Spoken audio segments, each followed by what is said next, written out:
Hello student, how are you? कैसे हैं आप लोग? उम्मीद करते हैं कि आप लोग अच्छे होंगे और अच्छे रहेंगे। तो चलिए मैं आपको आज सिलेंडर के बारे में बताने जा रहा हूं। तो सिलेंडर की बहुत सारी आकृतियां जो हमने आपके सामने प्रस्तुत किए हैं वो सारा का सारा इस सिलेंडर के एग्जाम्पल में आते हैं। जो हमारे दैनिक जीवन में काम आने का चीज है वो सारा सिलेंडर के आकार का होता है। तो सबसे पहले इस सिलेंडर के बारे में हम आपको बताते हैं कि सिलेंडर का मुख्य रूप से 3 भाग होता है। 3 भाग क्या क्या होते हैं?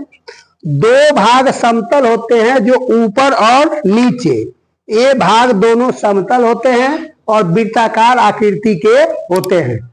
दूसरा भाग है ये वक्रपीस, जो बीच का भाग जो उभरा हुआ देखते हैं चारों तरफ से निकला हुआ, उसी को हम बेलन का वक्रपृष्ठ curve surface area of cylinder कहते हैं।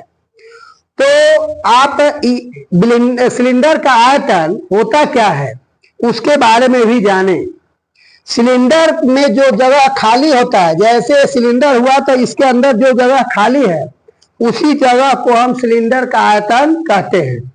तो सिलेंडर के आयतन कहने का मतलब जो छोटा सिलेंडर होता है उसका आयतन छोटा और जो बड़ा सिलेंडर होता है उसका आयतन बड़ा होता है, उसका आयतन अधिक होता है।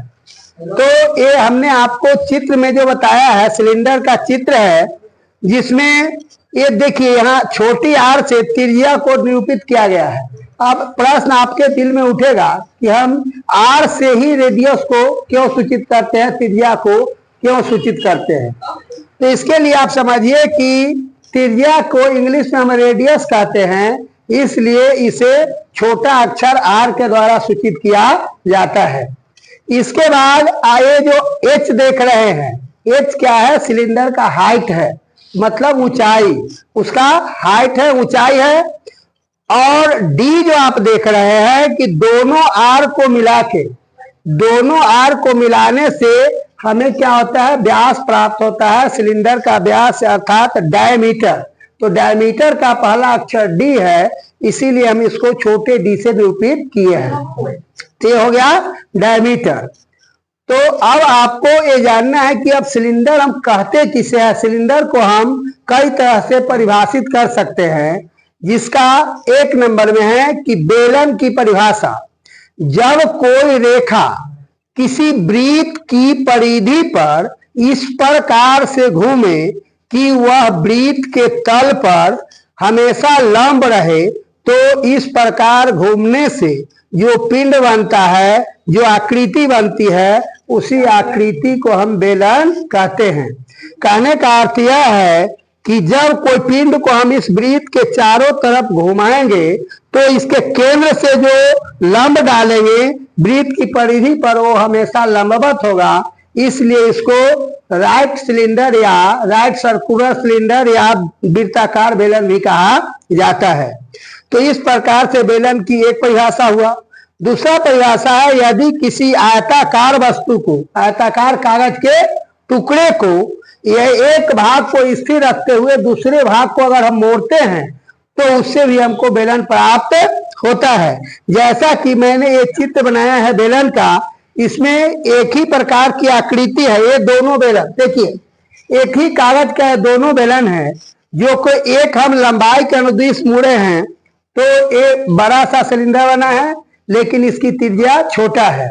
दूसरा क्या है, जब इसके चौड़ाई के अनुदिश हम इसको मोड़े हैं तो ये भी सिलेंडर प्राप्त होता है, जिसका रेडियस ज्यादा है। रेडियस ज्यादा होने का मतलब क्या है कि इसका वॉल्यूम भी अधिक होगा, ज्यादा होगा। तो इस प्रकार से यदि किसी आयताकार कागज के टुकड़े को यदि हम एक भाग को स्थिर रखकर दूसरे भाग को घुमाने से जो आकृति बनती है उसे भी हम क्या कहते हैं? बेलन कहते हैं।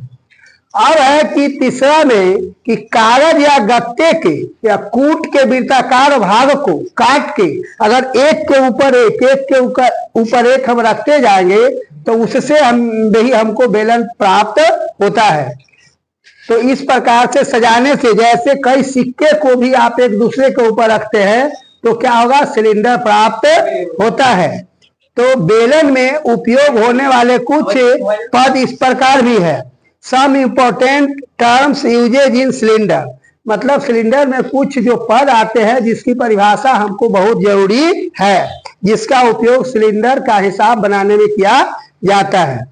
तो 1 नंबर में है कि बेलन की त्रिज्या, रेडियस ऑफ सिलेंडर, बेलन की त्रिज्या क्या है, और दूसरा है बेलन का व्यास।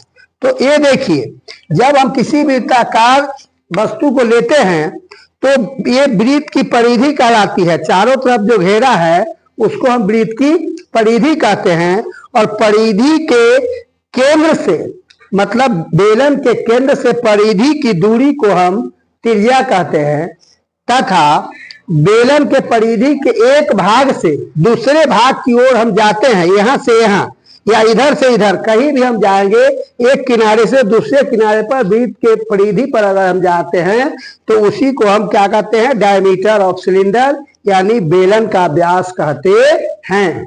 तो इस प्रकार से मैंने आपको बारी बारी से बेलन में बताया कि बेलन का आयतन क्या होता है। तो बेलन के अंदर जो खाली भाग होते हैं, जितने जगह होते हैं, उसी को हम बेलन का आयतन कहते हैं।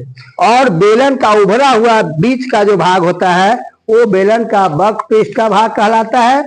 और यदि हम पूर्ण पृष्ठ की बात करें तो नीचे का भाग, ऊपर का भाग और बीच वाला भाग, सभी के एरिया को अगर हम जोड़ देते हैं तो हमें क्या प्राप्त होता है, बेलन का पूर्ण पृष्ठ प्राप्त हो जाता है, जिसका 2 pi r into R plus h सूत्र होता है। उसके द्वारा हम बेलन का पूर्ण पृष्ठ निकालते हैं। तो फिर बने रहिए मेरे साथ और अगले वीडियो में देखिएगा कि इसमें पाई का उपयोग क्यों किया जाता है, किसी भी वृत्ताकार आकृति का क्षेत्रफल हम में पाई का उपयोग क्यों करते हैं, उसके बारे में बताएंगे। जय हिंद, जय भारत।